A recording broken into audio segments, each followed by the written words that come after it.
that Tom Brady really wants to get back at. Yep. He loves his teammates that he played with. They wasn't the one that ran him out of town. No. It was the guy that's standing on the sideline with the cutoff hoodie that's doing the Subway commercials now, Skip, that ran him out of town. So he's going to want to get back at him. And I say this again, Skip. Maybe Coach Belichick gave him too much information because he's going to know that after 20 years of being with someone, that length of time, Skip, in those meeting rooms and going over situation after situation, because think about it, it's very seldom that you can catch Tom Brady in a situation that he's unfamiliar with, because Coach Belichick has done a great job, and Tom Brady has done a great job of not only listening, but being able to retain and recall info that he's received from Coach Belichick. But, Skip, I just believe with what they've done with this Patriots team, the way they've rebuilt it, if the guys that they brought in play to what we think they can play to, now we're not asking them to be all world. I don't expect Nelson Aguilar, Skip, to all of a sudden turn into Devontae Adams. I don't expect Kendrick Bourne to be Julio Jones. And I don't expect those two tight ends to be Darren Waller or Travis Kelce. I'm not expecting that. But I expect them to play better than what they had the last several years. Also going back, Skip, is Gronk. You know, Gronk don't really care. Gronk just like, hey, I'm here. Hey, Tommy, you want to get Coach Belichick? Hey, throw me a couple of tutties. Yep. Hey, I'll celebrate. I'll spike it. We'll have us a good old time. Yep. But this might be, obviously, Skip, you know, you're starting the Thursday night game. But this might be one of the most anticipated games in a very, very long time because we don't see it. I remember when San Francisco played the 49ers, went to Arrowhead to play Joe, and it was a big deal. I remember when Peyton went back to Indy, it was a big deal. Yep. Well, that's on that level because those quarterbacks was on Tom Brady level, and for the most part, we never thought we'd see that quarterback in a different color uniform, let alone playing his former team. But with all that being said, I'm taking the Patriots in an upset, Skip. I'm going to say the final score be 29-26. And I have to ask, your quarterback will be who? Oh, week 3 going to be Cam. You know Cam always do that thing to Brady. You know Cam always do it to Brady. Okay. Do it to him.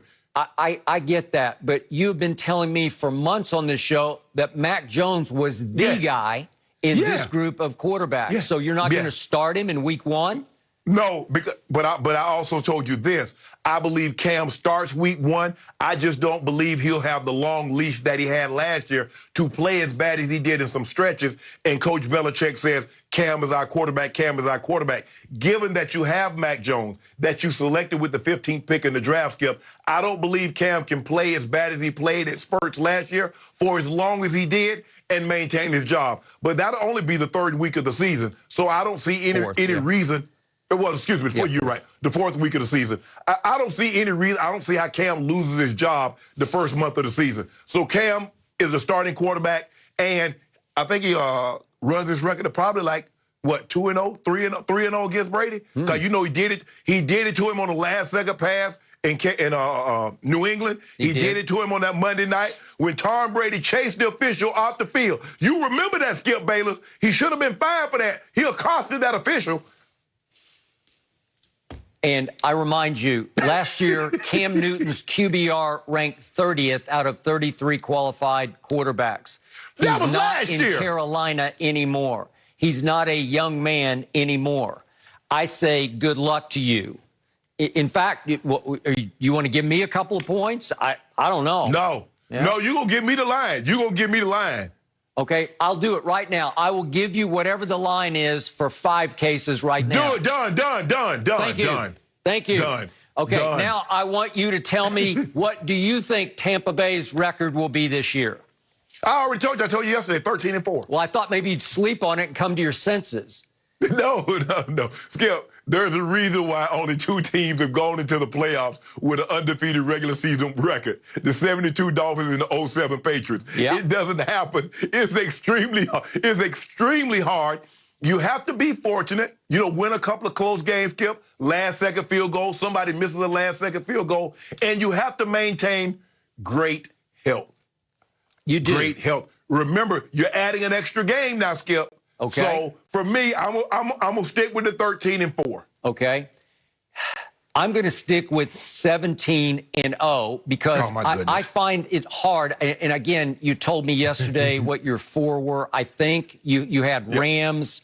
I know you had Colts, Bills, and I don't know what your other one was. Hold up. I forgot. That Monday night game, rematch. We're going to get you this time. You got off the hook last time, the Giants. Oh, are you going to go to 5? Nope. No? Skip, look, here's the thing. See, I know what you're trying to do. You're trying to pin me down. I'm saying 13-4, and if I'm off a game, well, they win a game that I thought they were going to lose, but you said they were going to lose. But if they lose a game I thought they were going to win, then you hold that against me. I'm just going to say, look, of those 17 games that you see on the screen right now, the Buccaneers will lose 4 of those ball games. How about that? All right. And what achievement tortured Brady the most when he failed to grasp it in the end? It was to go 19-0, right? It still haunts him to this day. Yeah, that's what he told me. What if he could eclipse that with 20-0 this year to just cap it off? Wouldn't that be the final biggest feather in the cap to go 20-0? I'm sure Tom Brady is thinking about that right now. Obviously, you have to take one game at a time. You got to get your health breaks. I get that. But this schedule, in fact, I saw the ESPN analyst Mike Clay, he graded this schedule the easiest in pro football this year. Just on last year's win-loss records, it's the 4th easiest. So you've got that sitting out there for Brady to shoot at. And again, I give you danger at Rams, and then they have 3 in a row danger games in late November, early December. They go at Indy, at Atlanta, and Buffalo at home. But do you really think that those teams will beat Tom Brady? I don't. And go ahead. Well, Skip, you know this. Division games are a lot tougher. Sometimes, teams are not very good within your division. But when you play a division opponent, something about the familiarity. Now, there are going to be maybe some situations there's no Drew Brees. Carolina has a new quarterback. Matt Ryan has a new weapon. We'll see if Julio still remains there after June 1st. But division games are a lot tougher sometimes than we give them credit for. And the teams might be terrible outside the division. But it's something about playing a division opponent, being familiar with that. So for me, Skip, I like I said, 13. Skip, you make it seem like I said they're going to be, 10-7. 13-4 is a very good schedule. I mean, a very good record considering you got an extra game. 13-4. We're light years apart when you got 4 losses and I got none. And you out your mind, though. Okay, let me throw this back at you very quickly. I want you just to react to this. This is Tom Brady throwing to, let's start at the top, Mike Evans, Chris Godwin, Antonio Brown. Then let's go to the tight ends. There's this guy Gronk. There's Cameron Brate. O.J. Howard will be back. Correct. Then let's keep going down the list. There's Scotty Miller. There's Tyler Johnson. And they added Gio Bernard as a third down catchback, a James White type, right? Yes. And then you got Fournette and Rojo running the ball, as well as my little man from Vanderbilt, Keyshawn Vaughn, if he ever gets out of the doghouse. And